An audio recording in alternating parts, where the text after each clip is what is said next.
إن الحمد لله نحمده ونستعينه ونستغفره ونعوذ بالله من شرور أنفسنا ومن سيئات أعمالنا من يهده الله فلا مضل له ومن يضلله فلا هادي له أشهد أن لا إله إلا الله وحده لا شريك له وأشهد أن محمدا عبده ورسوله لا نبي بعده قال الله تعالى يا أيها الذين آمنوا اتقوا الله حق تقاته ولا تموتن إلا وأنتم مسلمون يا أيها الناس اتقوا ربكم الذي خلقكم من نفس واحدة وخلق منها زوجها وبث منهما رجالا كثيرا ونساء واتقوا الله الذي تساءلون به والأرحام إن الله كان عليكم رقيبا يا أيها الذين آمنوا اتقوا الله وقولوا قولا سديدا يصلح لكم أعمالكم ويغفر لكم ذنوبكم ومن يطع الله ورسوله فقد فاز فوزا عظيما أما بعد فإن أصدق الحديث كتاب الله وخير الهدي هدي محمد صلى الله عليه وسلم وشر الأمور محدثاتها وكل محدثة بدعة وكل بدعة ضلالة وكل ضلالة في النار. Ma'asyiral muslimin rahimani wa rahimakumullah. Segala puji hanyalah milik Allah Jalla Jalaluh. Kita senantiasa bersyukur kepada Allah Jalla wa Ala atas limpahan nikmat yang Allah Subhanahu wa taala anugerahkan kepada kita, juga atas kemudahan yang Allah Subhanahu wa taala berikan kepada kita sehingga kita dapat senantiasa mendekatkan diri kepada Allah Jalla wa Ala. Salawat dan salam tak lupa kita curahkan kepada junjungan kita Nabi Muhammad sallallahu alaihi wasallam, dan kita bersalawat kepada para kerabat beliau, kepada para sahabat beliau, dan juga kepada orang-orang yang senantiasa mengikuti beliau sallallahu alaihi wasallam di dalam kebaikan. Ikhwatul iman rahimani wa rahimakumullah, melanjutkan pembahasan kita pada tafsir juz amma, yang mana pada pertemuan sebelumnya kita telah membahas tafsir surah Al-Ikhlas. Sekarang kita akan melanjutkan tafsir surah Al-Masad. Surah Al-Masad ini terkadang orang menyebutnya dengan surah Al-Masad, terkadang juga disebut dengan surah Al-Lahab. Surah Al-Masad dan juga surah Al-Lahab. Sebagaimana kita sebutkan bahwasannya surah-surah di dalam Al-Quran itu terkadang memiliki lebih dari satu nama.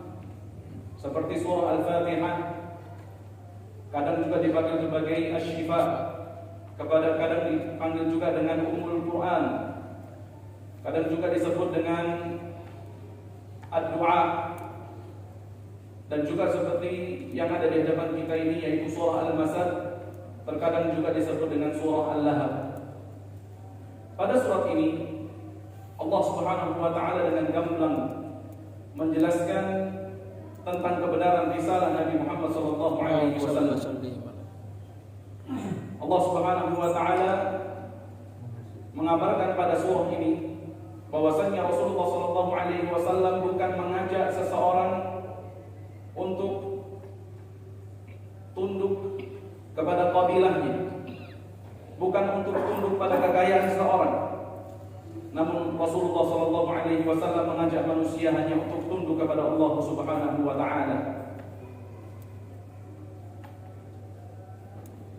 Ketika Rasulullah sallallahu alaihi wasallam berdakwah, atau maknanya telah diturunkan risalah kepada Nabi Muhammad sallallahu alaihi wasallam, maka ketika itu paman-paman beliau yang hidup yang menjumpai dakwah risalah Nabi Muhammad sallallahu alaihi wasallam itu ada 4 orang.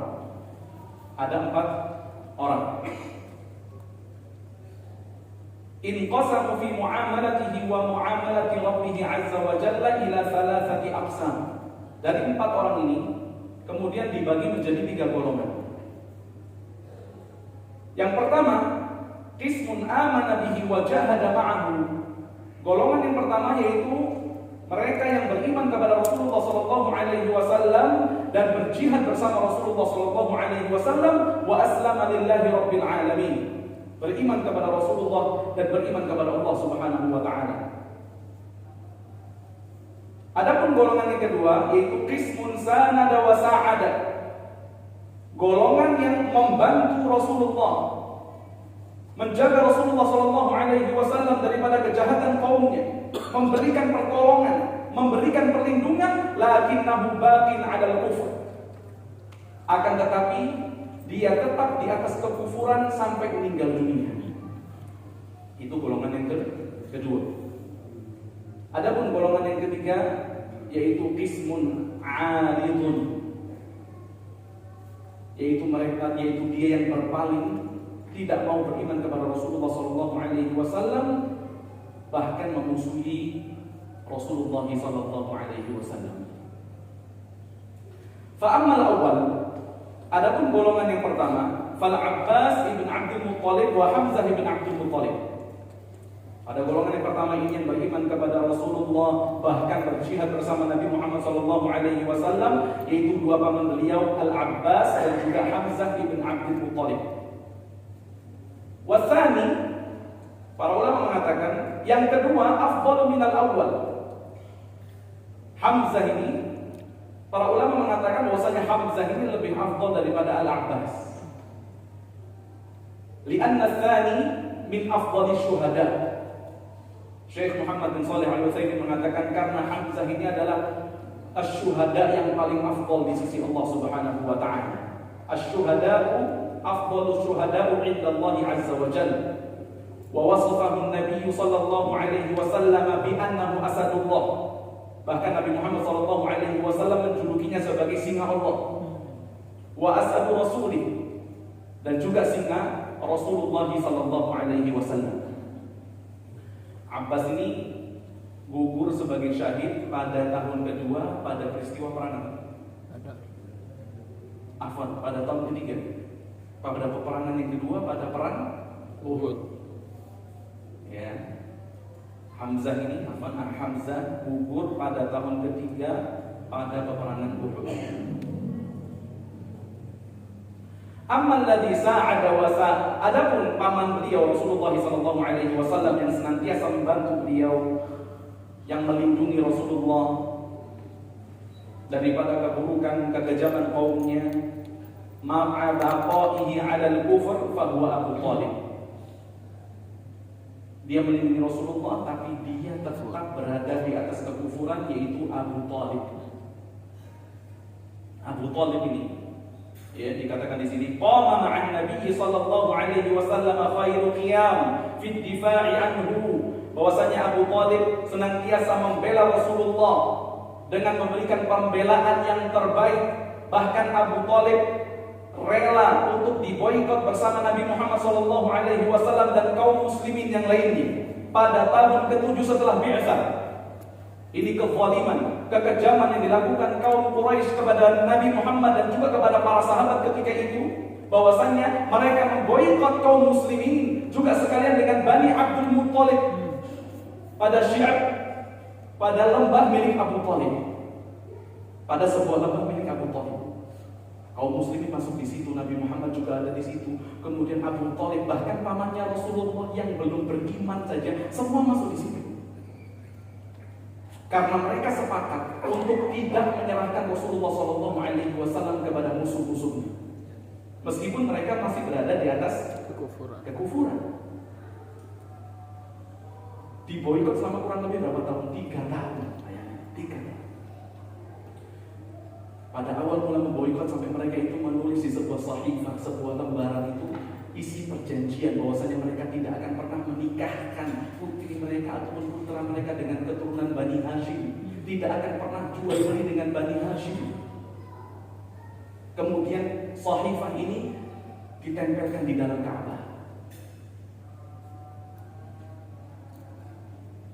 Sampai tahun ketiga, subhanallah, sudah kesulitan. Sampai dikatakan di lembah tersebut sampai muncul suara ataupun keluar teriakan tangisan daripada bayi-bayi kaum muslimin yang kelaparan. Sampai suaranya itu sampai di kota Makkah. Kalau malam sepi, itu suaranya itu di bawah angin, suara bayi yang menangis, anak kecil yang kedinginan. Sampai kemudian ada seorang kafir yang mengatakan, wallahi, ini adalah sebuah kezaliman yang besar. Bagaimana mungkin kita menzalimi keluarga kita sendiri?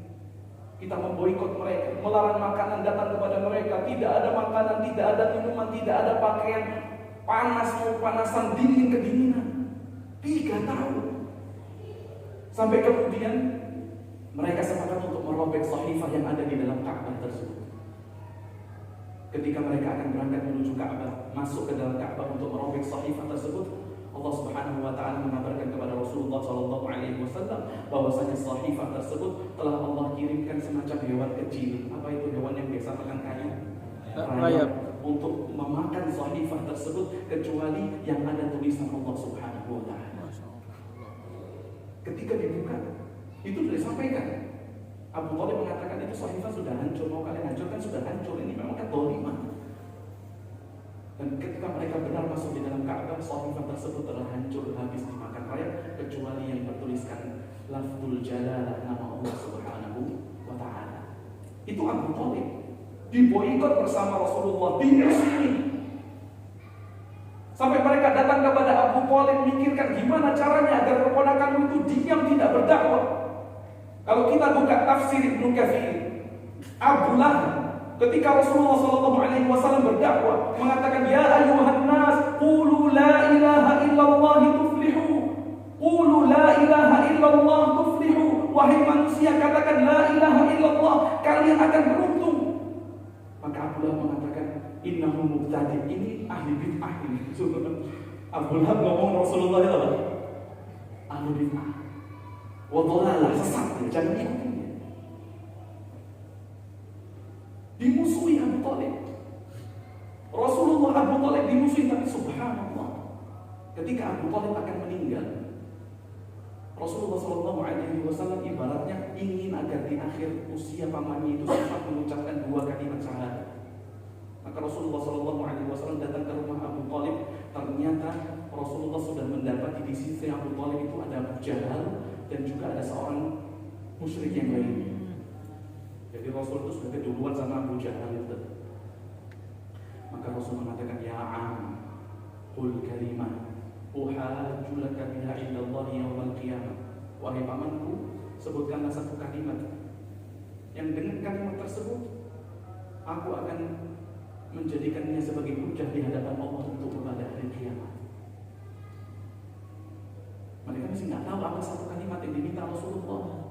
Abu Jahal ngomong apa? Jangankan 1 kalimat, agar kamu tidak berdakwah, nu'tika 10 kalimat, kami akan berikan 10 kalimat. Asal nggak usah kami usik-usik sesembahan kami.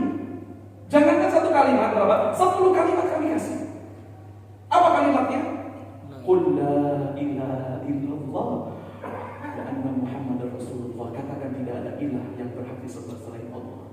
Maka Abu Lahab mengatakan, aja'al al-alihata ilaha wahida inna hadza la syai'un ujab. Bagaimana mungkin dia akan menjadikan Tuhan yang banyak ini hanya 1 Tuhan saja? Sungguh yang diminta adalah perkara yang aneh. Abu Thalib ketika diminta Rasulullah mengucapkan la ilaha illallah, ingin mengucapkan kalimat tersebut, ditalqin. Yang talqin itu langsung Rasulullah. Yang talqin bukan ustaz, bukan syekh, bukan habib, tapi yang talqin adalah Rasulullah SAW. Tapi masalahnya Abu Jahal juga ikut talqin di samping kiri. Nabinya talqin, Abu Jahal juga talqin. Abu Jahal talqinnya Atallahu amillati Abdul Muthalib. Apakah kamu benci dengan agama abahmu, dengan agamanya Abdul Muthalib, dengan agamanya nenek moyangmu, sehingga kamu akan mengucapkan kalimat yang ditawarkan keponakanmu itu? Maka kemudian sampai dia meninggal, Abu Thalib tidak mengucapkan kalimat tersebut. Sampai Rasulullah SAW ketika keluar daripada rumah Abu Thalib, Rasul itu mengatakan, aku pasti akan tetap memintakan istighfar untukmu kepada Allah, malam unha'an. Aku pasti akan beristighfar untukmu kepada Allah selagi aku tidak dilarang sama Allah Subhanahu wa taala. Maka ketika itu juga Allah katakan, innaka la tahdi man ahbabta walakinna Allah yahdi man yasha wa huwa a'lamu bil muhtadin. Wahai Muhammad, sesungguhnya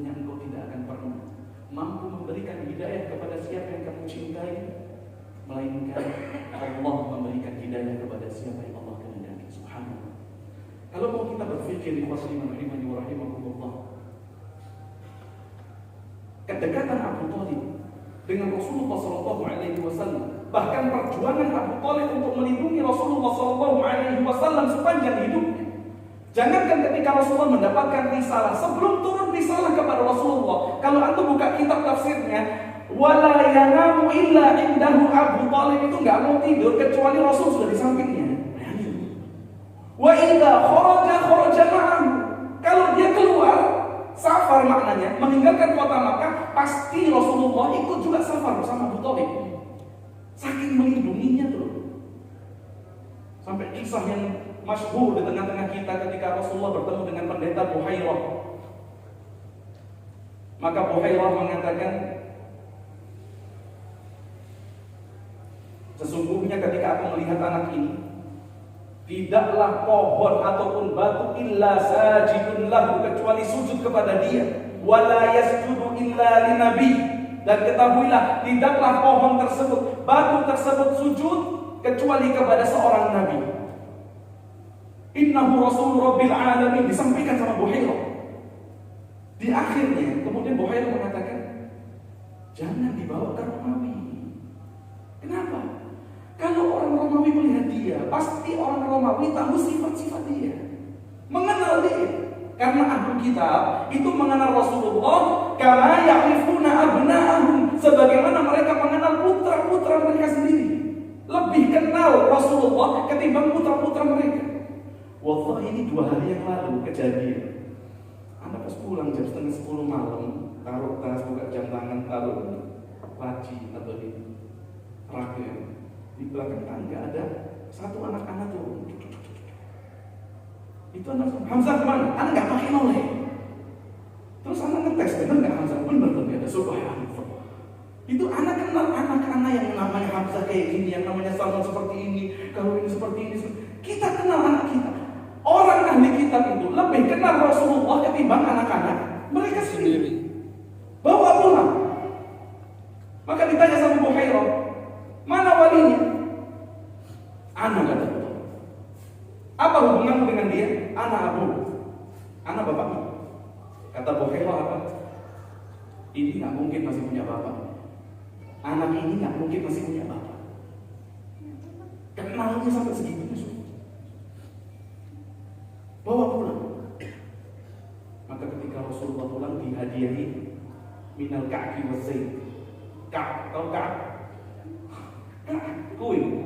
Nah, kalau tahu ka'ak itu ya, atos itu ya, yang ada orang apa tuh soda gitu ya, cintanya itu minal ka'ki wa zaid, dikasih ka'ak sama zaid sama apa? Minyak. Kemudian disuruh pulang. Sampai segitunya melindungi Rasulullah SAW. Kedekatan dia, apakah bermanfaat? Sangat bermanfaat. Lah kita subhanallah, yang jauh, zamannya jauh, secara jarak masafahnya jauh, kok alhamdulillah kita di atas tauhid, di atas akidah. Kalau gak bersyukur, ini kurang apa kita ini? Rasulullah SAW mengatakan, wallahi laulallah, demi Allah, jikalau bukan karena Allah, ma shalaina wa ma tasaddaqna, kita nggak bakal bisa sholat, kita nggak bakal bisa sedekah, nggak bakal bisa kajian. Laulallah, jikalau bukan karena Allah. Maka perbanyaklah bersyukur kepada Allah Subhanahu wa taala atas nikmat hidayah. Ada pemahaman yang ketiga, yang memusuhi Rasulullah, fahuwa Abu Lahab. Maka dia adalah Abu Lahab. Anzalallahu fihi suratan kamilatan tutla fis salawati fardhiha wa nafliha. Allah turunkan satu surat full di dalam Al-Quran yang bahkan dibaca di dalam solat, baik itu solat wajib maupun solat sunnah, fis sirri wal alan. Boleh orang baca dengan keras kalau solat wajib, ketika solat sunnah boleh membacanya dengan pelan. Yusabul mar'u ala tilawatiha, yang mana seseorang ketika membaca surat tersebut yusab. Apa yusabu? Akan mendapatkan pahala. Syekh Muhammad bin Shalih Al-Utsaimin menekankan ini karena sebagian manusia, sebagian kaum muslimin mengatakan, kami tidak akan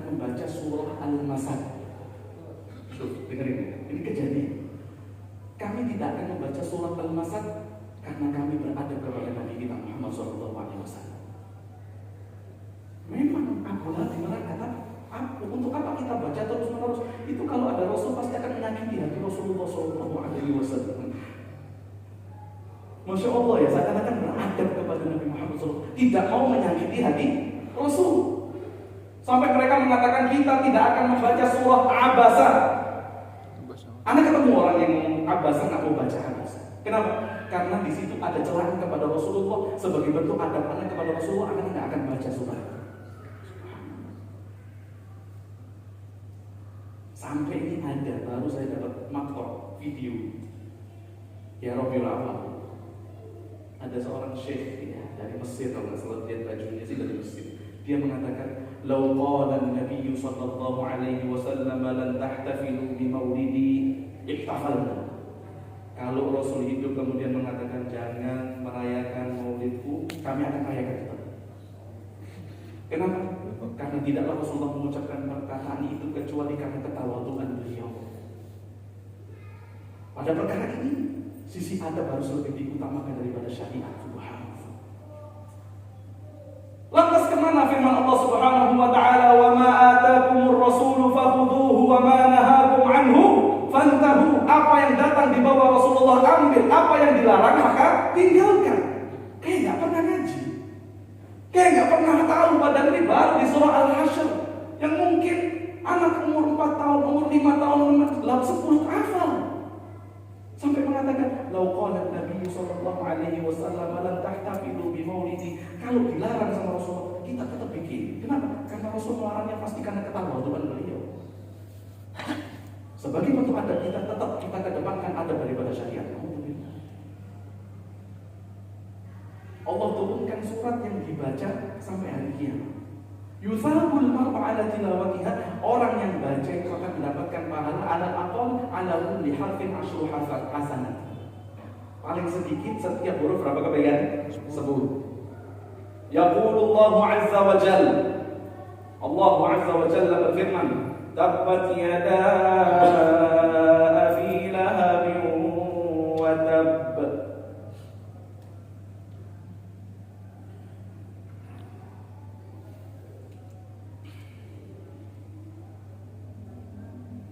Allah mengatakan, "Tabbat yada abi lahabin wa tabb." Binasalah kedua tangan Abu Lahab dan benar-benar dia telah binasa. Di sini ada pengulangan. Nanti akan kami jelaskan kenapa kok diulang sama Allah. Tabbat yada abi lahabin wa tabb. Kenapa perlu diulang? Sedangkan kita tahu bahwasanya Al-Qur'an ini la ya'tihi al-batil min baini yadayhi wa la min khalfihi. Enggak ada yang sia-sia dalam Al-Qur'an. Bahkan pengulangan fabi ayyi ala'i rabbikuma tukadziban ada maknanya. Bahkan pengulangan di dalam surah Al-Qamar, wa laqad yassarna al-Qur'ana lidzikri fahal min muddakir, ada maknanya. Ada maksudnya. Tidak sesuatu yang datang bersama Al-Quran kecuali ada manfaatnya. Tidak ada yang sia-sia. Lantas kenapa Allah Azza wa Jalla ulang di sini? Para ulama mengatakan tabbat yang pertama, celaka yang pertama itu ad-du'a sebagai bentuk harapan. Tapi masalahnya ini harapannya siapa? Anda pernah jelaskan ya, Allah itu di dalam Al-Quran antum akan temui la'allakum ta'qilun, la'allakum tattaqun. Mudah-mudahan kalian menjadi orang yang bertakwa. Asa rabbukum an yukaffira ankum sayyi'atikum. Mudah-mudahan Rabb kalian akan mengampuni kesalahan-kesalahan kalian. Siapa yang mengatakan mudah-mudahan di sini? Allah. Kalau mudah-mudahan dalam Al-Quran, ini kaidahnya, yang mengatakan Allah Azza wa Jalla itu pasti kejadian. Tapi kalau mudah-mudahan yang ngomong kami Khalid belum tentu. 50% mungkin, atau kalau bagus ya 70-75. Manusia wajar. Yang pertama itu adalah doa, harapan. Tapi kalau harapannya dari Allah pasti kejadian. Contohnya Allah mengatakan di dalam Al-Quran, "Innallaha wa malaikatahu yusholluna 'alan nabi." Allah bersama malaikat bersalawat kepada Nabi. Ya ayyuhalladzina amanu sallu 'alaihi wa sallimu taslima. Di sini ada 3 macam salawat, betul nggak sih? Pertama salawatnya siapa? Allah. Kedua salawatnya siapa? Malaikat. Ketiganya salawatnya siapa? Kaum mukminin. Ini macam-macam. berbeda-beda. Kalau Allah bersalawat kepada Rasulullah, maknanya apa? Sana'ullahi ala rasulihi amamal malaika. Allah memuji Rasulnya di hadapan para malaikat. Juga Allah terkadang bersalawat kepada orang-orang yang bersabar ketika mendapatkan musibah. Apa yang Allah katakan di dalam surah Al-Baqarah? Alladzina idza asabatuhum musibatun qalu inna lillahi wa inna ilaihi raji'un ulaika 'alaihim salawatun min rabbihim wa rahmah. Orang kalau ditimpa musibah kemudian mengucapkan inna lillahi wa inna ilaihi raji'un, Allah katakan ulaika 'alaihim salawatun min rabbihim, bagi mereka adalah salawat dari Rabbnya. Maknanya apa salawat dari Allah? Yaitu Allah memuji orang yang ketika ditimpa musibah bersabar kemudian mengucapkan inna lillahi wa inna ilaihi raji'un. Jadi tab yang pertama itu harapan, adapun tab yang kedua kejadian sudah pasti celaka. Ini maknanya. Wa hadza raddun ala Abi Lahab. Ayat yang pertama ini adalah sebagai bantahan, balasan kepada Abu Lahab hina jama'ahum Nabi sallallahu alaihi wasallam, ketika Rasulullah mengumpulkan keluarganya. Allah mengatakan wa anzir ashiratakal aqrabin.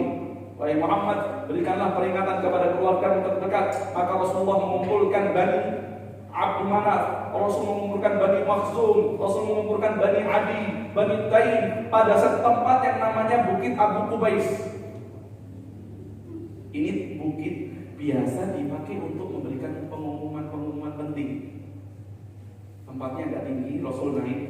Siapapun lah, kalau ada pengumuman penting pasti naik tempat itu untuk memberikan apa? Iklan yang penting. Ketika Rasulullah SAW mengumpulkan mereka di tempat tersebut, yaliyad'uhum ilallahi, untuk mengajak mereka kepada Allah, memberikan peringatan, memberikan kabar gembira. Maksudnya memberikan peringatan, memberikan kabar gembira. Siapa yang mau beriman, yang mau mengucapkan la ilaha illallah, dijanjikan surga. Siapa yang tidak mau mengucapkan kalimat tauhid, diancam dengan neraka. Qala Abu Lahab, maka Abu Lahab mengatakan, tabban laka alihadza jama'tana. Celaka engkau wahai Muhammad. Apakah hanya untuk perkara ini kamu mengumpulkan kita? Alihada jama'tana. Syekh Muhammad bin Shalih Al-Utsaimin mengatakan isyaratun litahqir. Ini adalah bentuk pengucapan untuk merendahkan, untuk menghina. Bahwasanya yakni hadza amrun hakim. Bahwasanya perkara yang kamu sampaikan, sampai kamu kumpulkan kami di tempat ini adalah perkara yang remeh. Ma yahtaju an yujma'u lahu zu'ama'u Quraisy.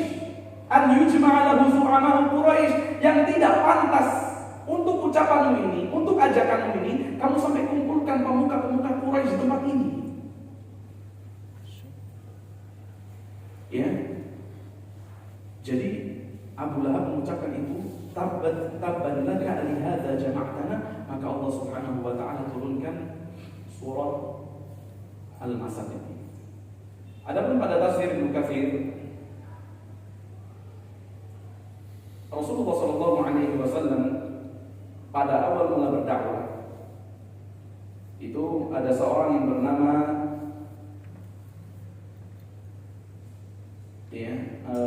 Abdurrahman ibn Abi Zinad an abihi, dari ayahnya dia berkata, akhbarani rajulun. Nah, disampaikan kepadaku oleh seseorang yuqalu lahu, yang mana dia disebut namanya adalah Rabi'ah ibn Abbad min Bani Dain, daripada Bani Ad-Dain. Wa kana jahiliyan fa aslam, dia itu orang yang jahiliyah. Ya. Fa aslam, kemudian dia masuk ke dalam agama Islam.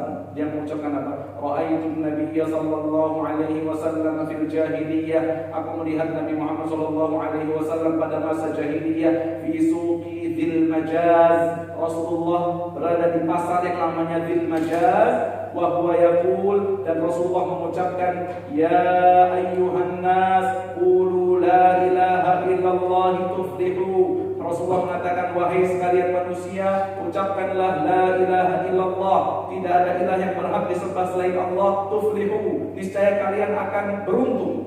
Wan nasu mujtami'una alaih. Ketika itu manusia berkumpul.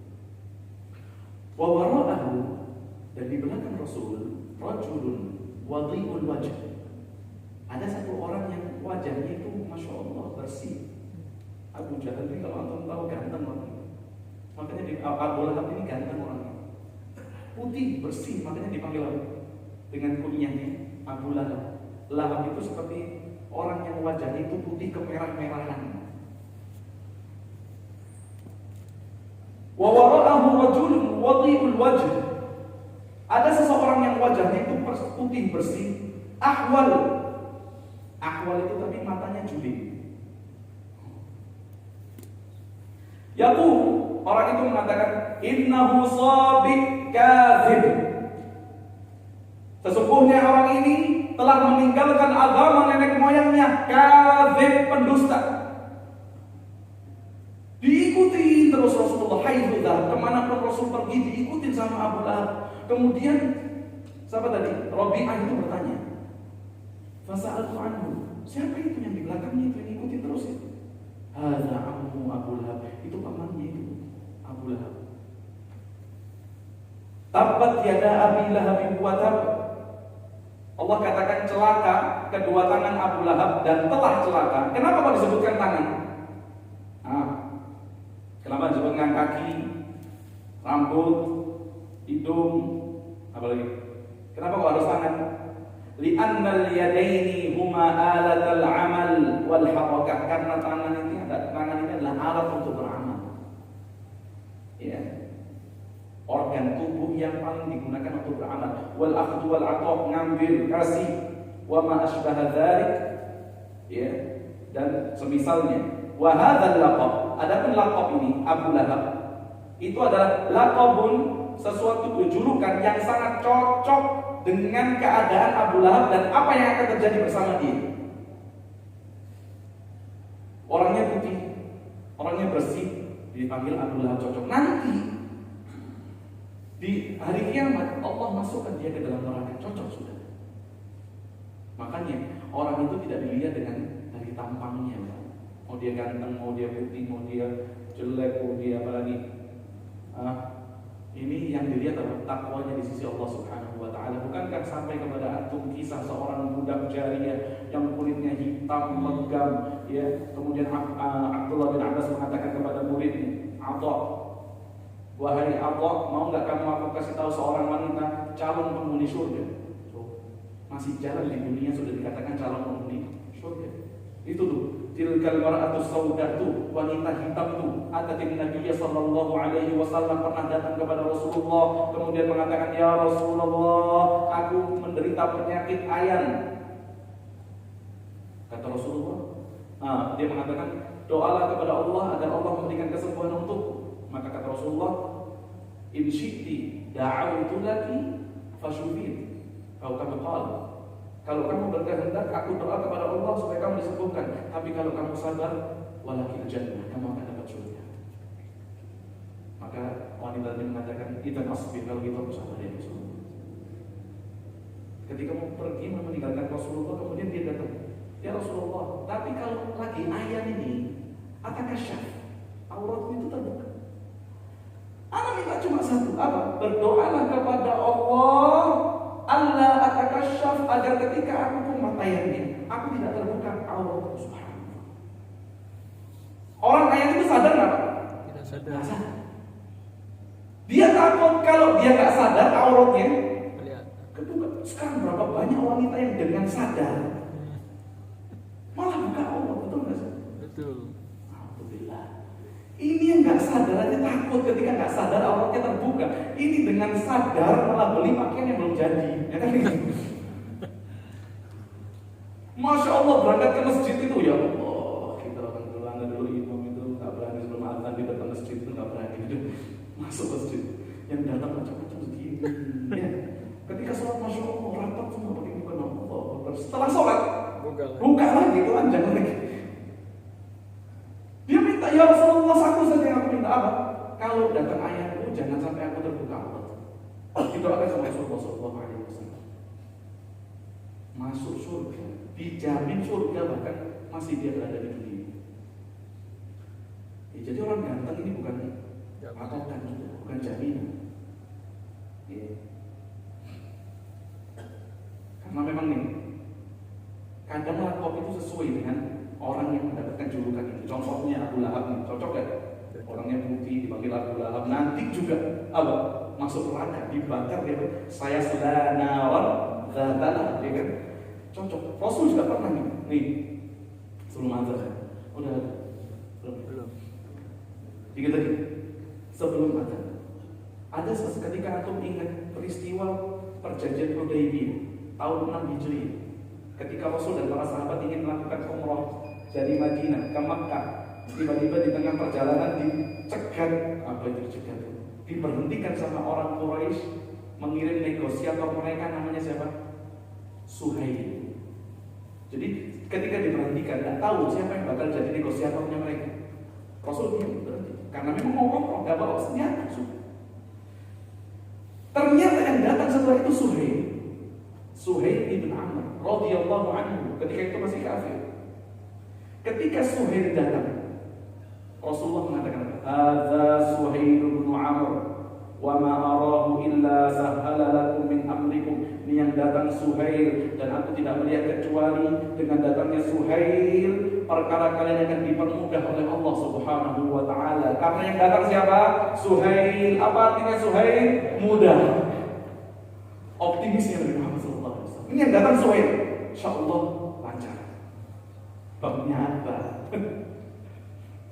Nulis surat kan gitu kan, nulis perjanjian bin Muhammad Rasulullah. Rasulullah dari mana? Kalau kami percaya kamu Rasulullah, ma qatalna, kami enggak akan perangi kamu. Wa ma sadaqnaka 'anil bait, kami enggak akan perangi kamu untuk umrah. Hapus. Tulis bin Muhammad. Rasul minta yang mana Muhammad enggak? Karena kali dia suruh hapus apa? Sebelumnya apa?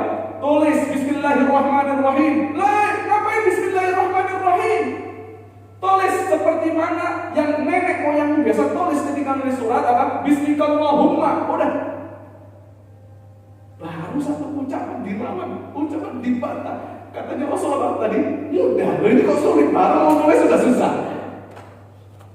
Jangan tulis Rasulullah, tulis Muhammad. Sampai kemudian Ali lah, karena nggak mau hapus. Yang mana bisa dihapus sama Rasulullah? Perjanjiannya Allah, zalim ini perjanjiannya. Apa diantaranya? Ada tiga atau ada dua, ada tiga.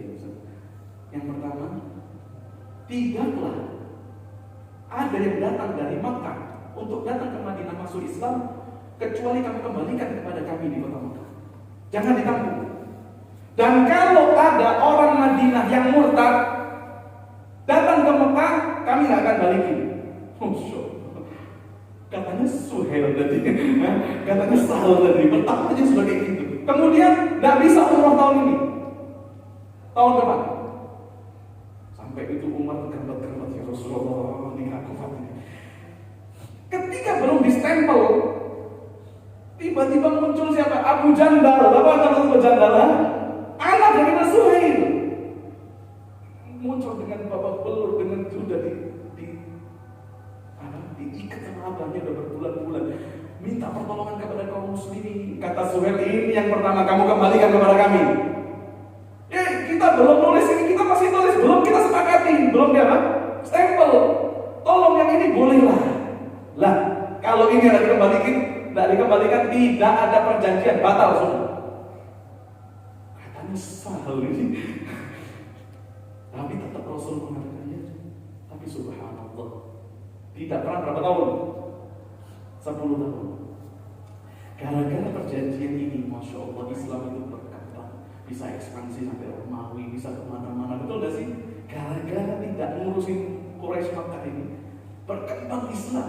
Tapi subhanallah, memang benar apa Allah katakan, wa asa an takrahu syai'an wa huwa khairun lakum. Apapun, terkadang kalian membenci sesuatu padahal sesuatu itu baik bagi kalian. Wa asa an tuhibbu syai'an wa huwa syarrun lakum. Bisa jadi kalian mencintai sesuatu padahal sesuatu itu baik bagi kalian. Wallahu ya'lamu wa antum la ta'lamun. Allah Maha tahu, adapun kalian tidak tahu. Sahabat ketika itu nggak tahu apa yang Allah sediakan untuk mereka. Ternyata kebaikan yang sangat banyak. Islam dapat berkembang 10 tahun. Berarti kalau tahun sampai tahun berapa? Perjanjian cuma berapa tahun? Nah, 2 tahun. Setelah Islam berkembang, ternyata orang Makkah ini mengkhianati perjanjian, diserang sama Rasulullah pada tahun 8 Hijriah, yaitu apa? Pembebasan kota Makkah. Dikalahkan semua. Insyaallah. Ya. Baik, ada sallallahu ala nabiyyina Muhammad.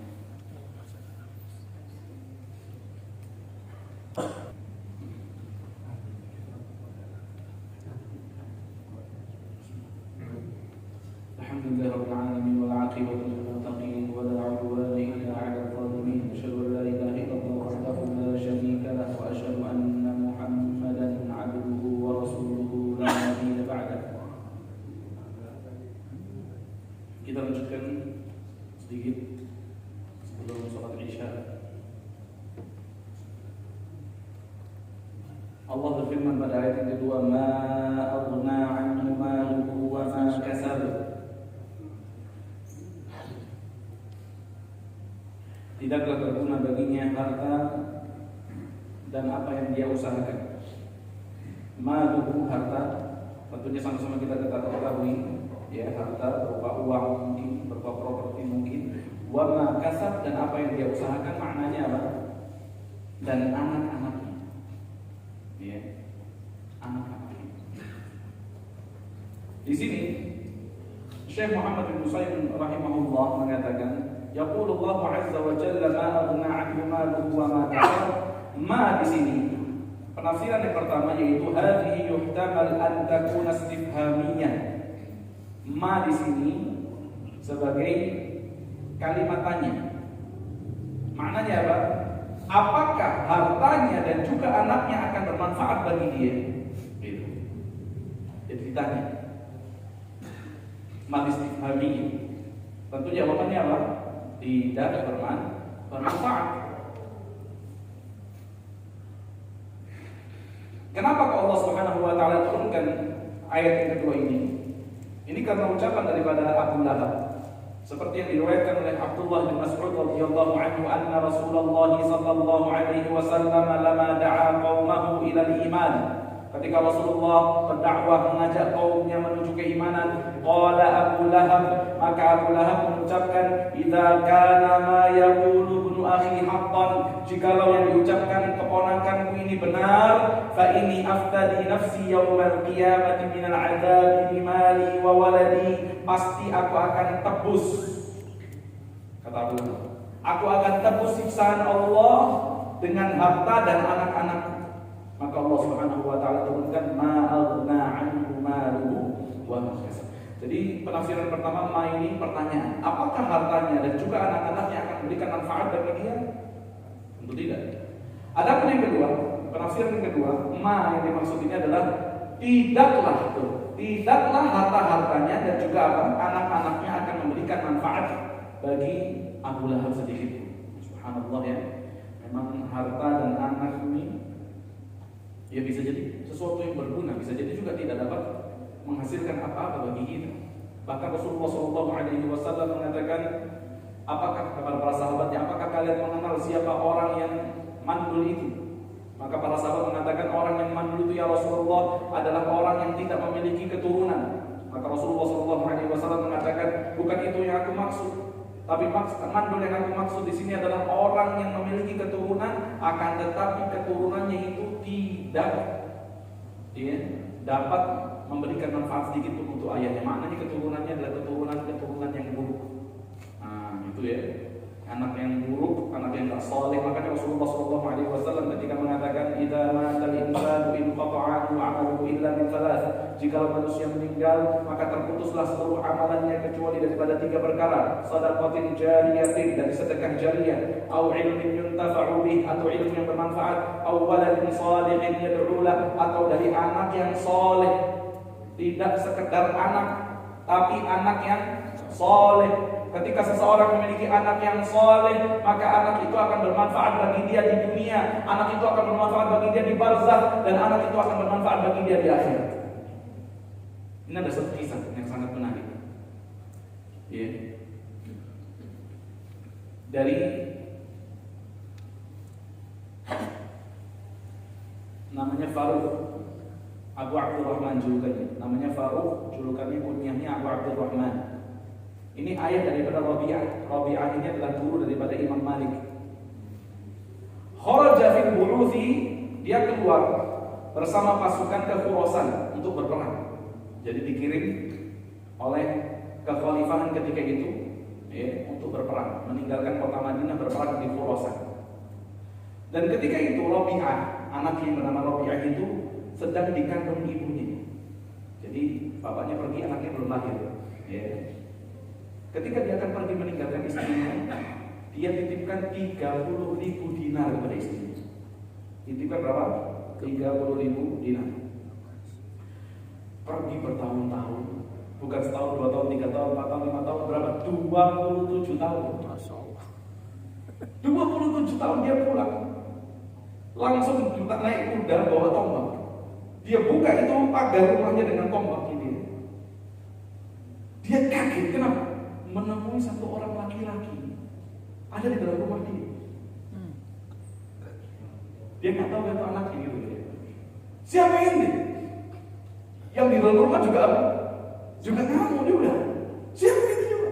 Ribut akhirnya dua orang ini, bapak sama anak ini ribut sampai orang kumpul semua di rumah itu.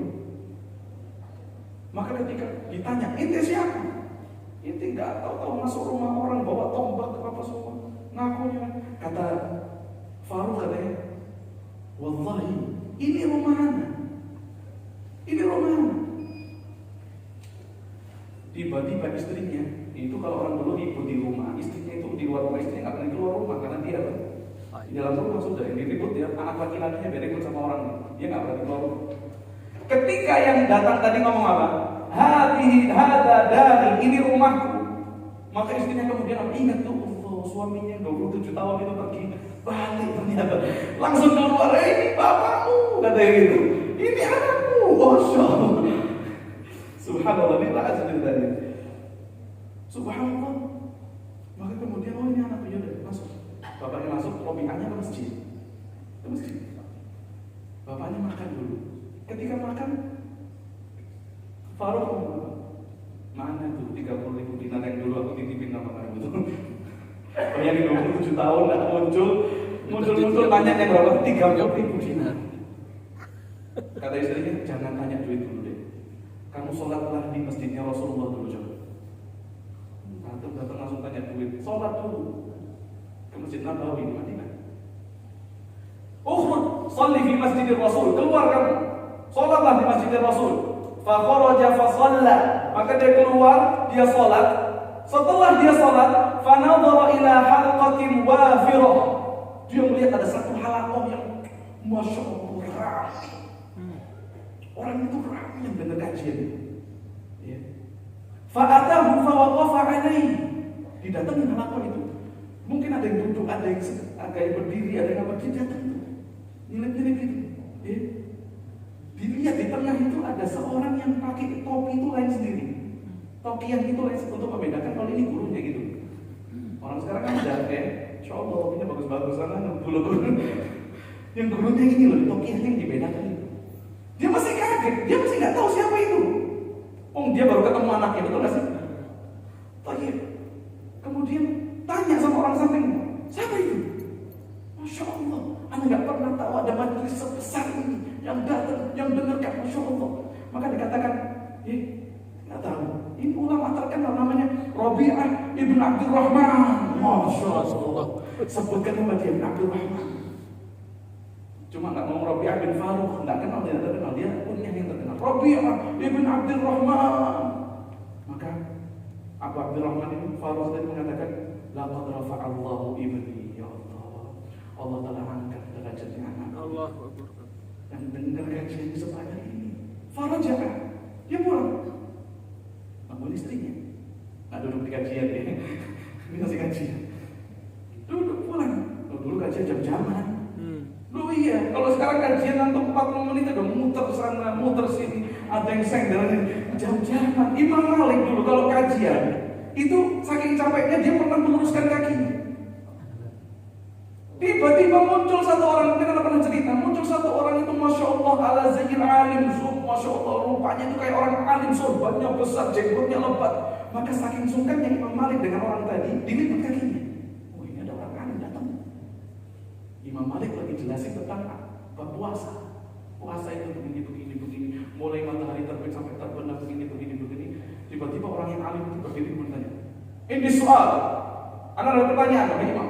Tafadhal, Masya Allah. Pikir tadi kan apa? Orang alim.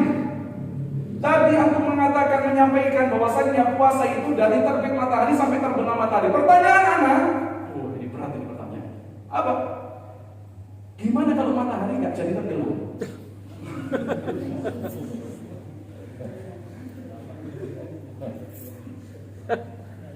Ketahuan orang tanya itu ketahuan bahlulnya ketahuan. Kadang tanya ketahuan pintarnya, kadang ketahuan apa? Kurangnya, betul nggak? Ada yang nanya juga ya kan yang tentang iblis tuh. Iblis punya istri nggak? Iya, ada dalam Quran punya anak. Istrinya namanya siapa? Gimana kalau matahari sudah di ujung, di atas, kemudian nggak ke barat, dia balik lagi atau dia tetap di situ? Apa yang harus dilakukan orang yang berpuasa? Imam Malik jawab, kalau kayak gitu, ini saatnya Malik bin Anas kembali menjulurkan kakinya. Bahlul ngapain ada tekuk kaki gitu. Udah capek-capek tapi beralim ternyata. Pertanyaannya sangat-sangat berbobot, Masya Allah. Jadi jam-jaman dan sabar. Untuk 40 menit udah pusing. Sudah jam terus nih. Dia pulang. Faraja ila manzilihi faqala liwalidatihi. Dia ngomong sama istrinya, laqad ra'aitu waladaka fi halatin ma ra'aitu ahadan min ahli al-ilm wal fiqh. Sungguh aku melihat anakmu. Masya Allah, anakmu enggak ngomong anaknya. Dia enggak kerasa dipikir dia. Aku melihat anakmu pada manzilah yang paling tinggi yang pernah aku temui. Tidak ada orang alim ahli fikih yang seperti anakmu. Allah. Aku anakmu. Ini perempuan yang pintar, ibunya cuma apa? Fa'ayyuhuma ahab ilaih 30,000 dinar atau hadza alladhi huwa fihi min al-jah. Mana terus yang kamu inginkan? 30,000 dinar yang kita tanya tadi, apa anakmu yang jadi ini? Tentu anak ini, kata dia. Maka istri mengatakan, wallahi ala yakin anak ini yang aku inginkan daripada 30,000 itu. Kata istrinya, fa'inni qad anfaqtul mala kullahu alaih. Ketahuilah sesungguhnya hartamu sudah aku nafkahkan semua untuk anakmu sampai anakmu ini. Masya Allah. Apa yang dikatakan suaminya? Kalau antum ini terkakal ya. Masuk pesantren 10 juta berapa?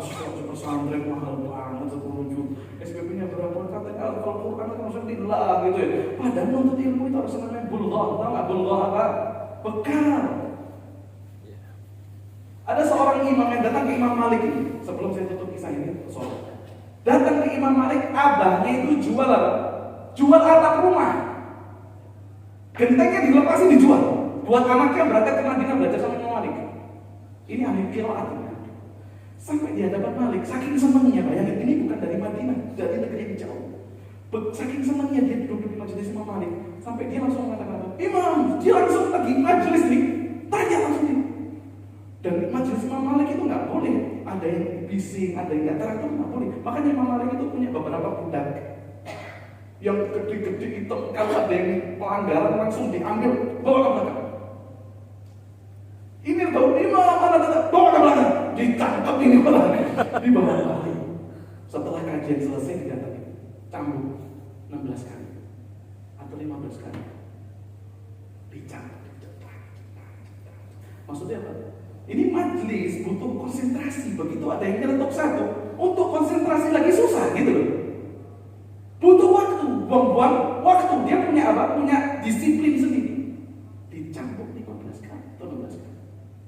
Itu dicambuk dia diam aja. Insya Allah ahli qiraat. Setelah dia dicambuk, Imam Malik terus sekarang Insya Allah wallahi ya Imam, Anda bisa sampai di sini supaya Anda tahu. Ibn Abi ba'a saqfa bait. abang itu jual atap rumahnya supaya aku bisa berangkat ke majelismu. Ya Allah. Karena aku perbuat apa? Perlakukan seperti ini di majelis. Anak berangkat ke sini, abangku jual genteng rumah. Imam Malik langsung merasa bersalah. Imam Malik mengatakan, ya udah, kalau gitu apa yang dapat aku lakukan untuk apa? Belajar, dapat ilmu. Maka orang itu mengatakan hadisnya. Ya udah, ceritakan kepadaku hadis Rasulullah sebanyak cambukan yang kamu cambukan tadi. Allah. 16 atau 15. Antum supaya tahu hadis Rasulullah itu ada yang tinggi, ada yang lebih tinggi lagi. Contohnya gini, antum datang bawa kitab hadis, antum baca, kemudian anak nggak salahkan bacaan antum, itu juga antum meriwayatkan dari anak sama. Paham ya? Ada riwayat yang lebih tinggi apa? Anak yang langsung bacakan ke antum. Jadi yang punya hadis langsung bacakan ke yang cari hadis. Mungkin muridnya banyak, nggak mungkin dia bacakan semua, betul nggak? Asal dia baca hadisnya, nggak disalahin, udah dapat riwayat dia. Yang tinggi lagi apa? Dibacakan sama gurunya. Makanya kemudian dia mengatakan, coba bacakan 16 hadis sesuai cambukan yang dikasihkan tadi. Dibacakan sampai kali 1, 2, 3, 4, 5. Ini baru datang dapat berapa hadis? 16 langsung 15 bawa. Yang lain duduk tahunan, nggak sampai derajatnya kayak gitu. Baru kemudian setelah hadis terakhir sesuai cambukannya, udah kalau gitu apa lagi? Cambuk lagi, tambah hadisnya. Cukup sudah. Minta sendiri. Cukup sudah. Jadi datang jual rumah, antum mau anak hafal Quran, nggak mau bulghah, ini kan aneh. Pengen anaknya kasih syafaat, tapi sebulan 2 juta pusing. Kalau anaknya yang masya Allah di perguruan tinggi, masya Allah di SMA ini perguruan tingginya harus yang ini supaya nanti sukunya yang nakal masuknya pesantren, no zalimin semua. Untuk Allah yang nakal yang nanti 2 tahun, 3 tahun, yang pintar-pintar masuk sekolah negeri. Mulai sekarang pulang pilih yang pintar yang mana? Masuk pesantren. Keluarin gitu ya. Ini ketika disampaikan, wallah yang ini yang anak pengen daripada 30.000 dinar itu. Kata istrinya, itu uangmu semua sudah anak nafkahkan untuk anakmu supaya jadi seperti ini. Maka suaminya mengatakan, wallahi ma ya'ti demi Allah, kamu tidak berbuat sia-sia dan ada manfaat. Hartaku kamu gunakan sesuai dengan apa yang Allah Subhanahu wa taala kehendaki dan yang aku inginkan. Jadi ya nantinya. Tapi kalau anaknya Abu Lahab, ma aghna anhu maluhu wa ma kasab. Abu Lahab ini kaya loh ya. Ketika semua Rasulullah, kaum muslimin, Abu Thalib, Abbas, bahkan yang belum masuk Islam, semua berada di mana? Di syirik Abu Thalib tadi. Abu Lahab gak mau gabung. Bayangin tuh. Padahal dia Bani Abdul Manaf. Dan mau gabung Abu Lahab. Sampai kemudian orang musyrik datang ke Abu Lahab mengatakan, Muhammad bisa dakwah dengan tenang. Kenapa? Karena anaknya hidup enak dengan anakmu. Jadi Abu Lahab itu termasuk di antara besannya Rasulullah juga. Paman 2 besan. Caranya gimana? Bukan Ikrimah, Utbah dan Utaibah. Caranya gimana supaya bikin Nabi Muhammad itu pusing, supaya dia gak bisa dakwah seperti itu? Caranya suruh anakmu supaya ceraikan anaknya dia. Ketika anak perempuannya balik, kira-kira sibuk? Ada sibuk pasti. Dakwahnya bakal kurang atau makin kenceng dakwahnya. Sampai Utbah atau Utaibah meninggalnya kan ketika perjalanan ke negeri Syam dimakan sama singa. Kisahnya kan gitu kan ya. Sebelum berangkat kata Rasulullah, Allah akan peruntukkan untuk salah satu di antara hewan buas.